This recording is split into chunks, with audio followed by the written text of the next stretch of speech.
Hi, welcome to Mary Ann's Alaska Kitchen. I'm coming to you today with another recipe from Portland.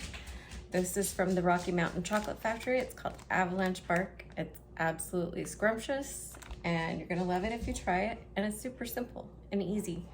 So what I've got here is I've got 2 bags of white chocolate. Does not have to be brand name, but I can't get anything but that in Alaska.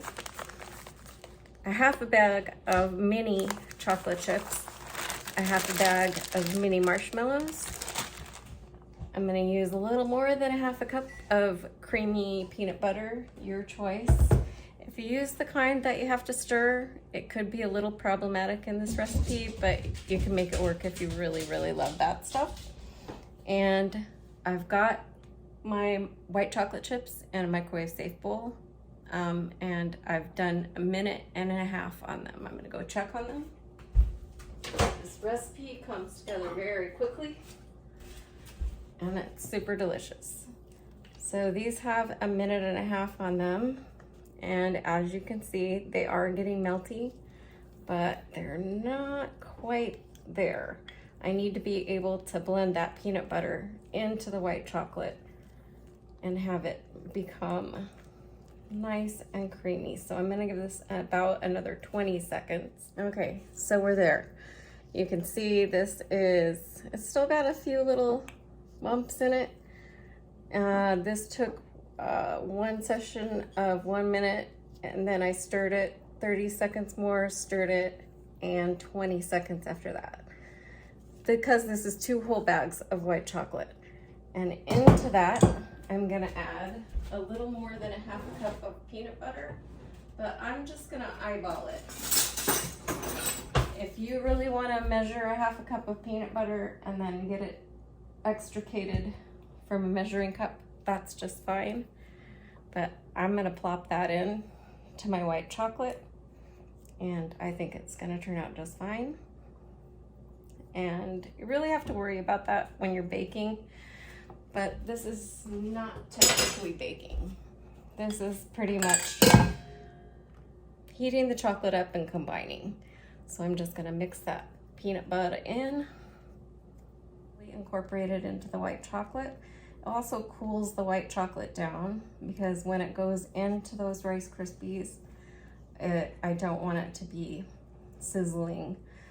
It's also why I prefer the microwave over doing this in a double boiler, which you can also do if you don't have a microwave. You can set a pot of water boiling and put a ceramic bowl over it or a glass bowl over it until the chocolate melts. But if you do that, I would strongly advise that you let it cool for quite a while until it's like almost room temperature.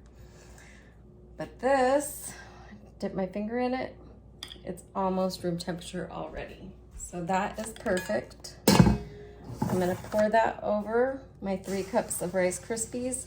This is kind of almost, it's like a cross between a Rice Krispie treat and white chocolate fudge, white chocolate peanut butter fudge. So it's not as light as a Rice Krispie, but it's got those little crispy bits in there, like a Rice Krispie treat does. It also has marshmallows like a Rice Krispie treat, but they're more of a nice little pop of marshmallow in your mouth, and half the bag of mini chocolate chips. And we are literally almost to the finish line here. I'm just gonna gently fold this in so I don't break up the Rice Krispies. I don't want to crush them. I just want to get them all coated with this delicious mixture. My daughter Kylie loves these. My grandson Max is mad about them. He loves them. And Jagger and Jake are not averse to eating these either, so these aren't gonna go to waste. And that's pretty much it. I've got that folded in. It's incorporated. That's gonna go into a 9x13 pan. You can have the amounts in this recipe and just do a 9x9 pan.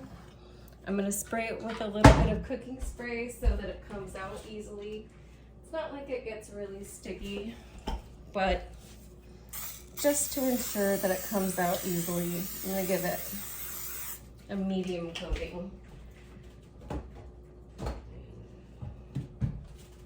And that would also be more of an issue if you really superheated that white chocolate, but I did not.